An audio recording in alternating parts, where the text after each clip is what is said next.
Hello guys, so welcome sa among vlog ni Albi. And karon guys magdula mi about Heartbridge. So kaning Heartbridge guys, gift ni sa mong isa sa mga friends diri nga si Jessa. Supposedly this gift is sa wedding gift namo, pero since nagkita lang mi bag-o lang sa Pasko, so that was the only time na mahatag niya ang gift. So exciting po mi guys na magdula karon nga gift. So among i-explain kung unsa ang categories or unsa ni siya nga dula. So Heartbridge. So ang buhaton guys is na ang kani siya nga games na siya 5 categories. And so ang napansin nyo guys na ang cards different colors siya, na siya red, naapod siya yellow, naapod siya purple, naapod siya blue, and naapod siya pink.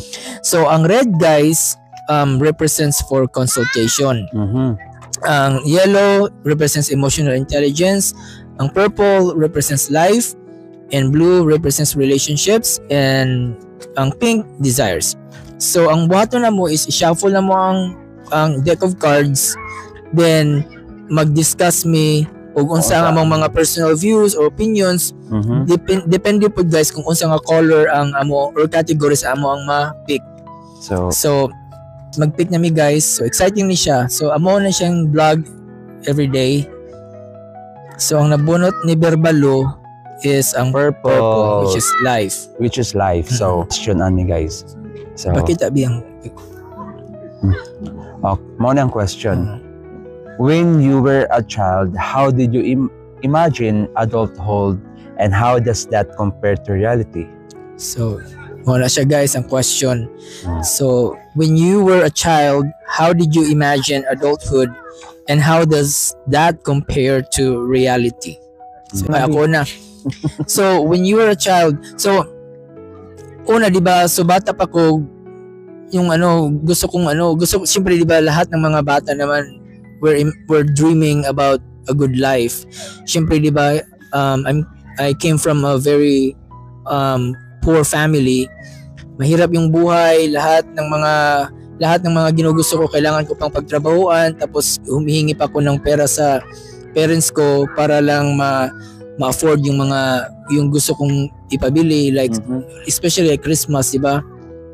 Then I was already like dreaming na parang I don't know, di ko ma-explain masyado kasi gusto ko ring maging mayaman, gusto kong yumaman, gusto kong ma-afford yung mga bagay na nakikita ko sa TV, yung magagarang laruan, lalong-lalo na pag Pasko. And gusto ko ring makapunta abroad, gusto ko makapag-travel abroad, pero di ko makita kung paano talaga mangyayari yon kasi nga siyempre mahirap lang yung family namin. Pero ang ngayon na adult yung yung nangyayari na siyempre adult na tayo, na realize ko guys na lahat pala posible. Walang imposible talaga sa tao na kapag siyempre di ba yung talagang yung nagpupursigi ka na makamit mo talaga yung mga gusto mo. Of course, sa help ng parents mo, sa help ng mga support nila, yung pagmamahal nila sa mga relatives ko, sa mga brothers ko. Then of course, sa Panginoon. Kasi kung wala na, talo na. Kung walang talo na. Kung wala yung yung wala tayong faith sa God, lahat talaga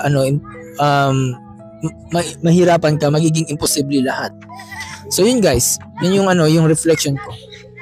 Wala na akong sagot na lahat ng asawa ko. So for me naman, nung bata pa ako, siyempre lahat naman tayo nung bata pa, may mga pangarap tayo. And then, to make the story short, I came from poor family din. So, galing ako sa mahirap na pamilya. So, dapat kailangan ko taasan yung pananaw ko sa buhay, yung mentality ko na big dream. So, kung i-compare ko into reality, from my childhood to adult. So malaki talaga pinagbago sa buhay ko. Iba dati yung buhay ko, hindi madali. Marami akong pinagdaanan. Because of God. Because of God.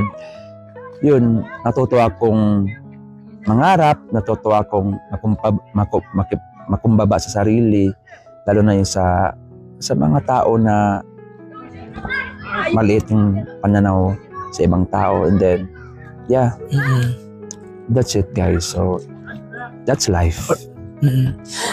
Ayan guys, so abangan nyo yung mga next namin kasi napaka-interesting ng game na to, and we're very happy and we're very glad na niregalo sa amin to ng kaibigan namin si Jessa. And yan guys, so kung may mga comments din kayo about sa mga reflections namin, feel free to comment sa baba para at least po mapag-usapan din natin yung mga reflections, yung mga views nyo about sa question. Again guys, thank you again for supporting us, and sa mga supporters namin, thank you so much and God bless you po.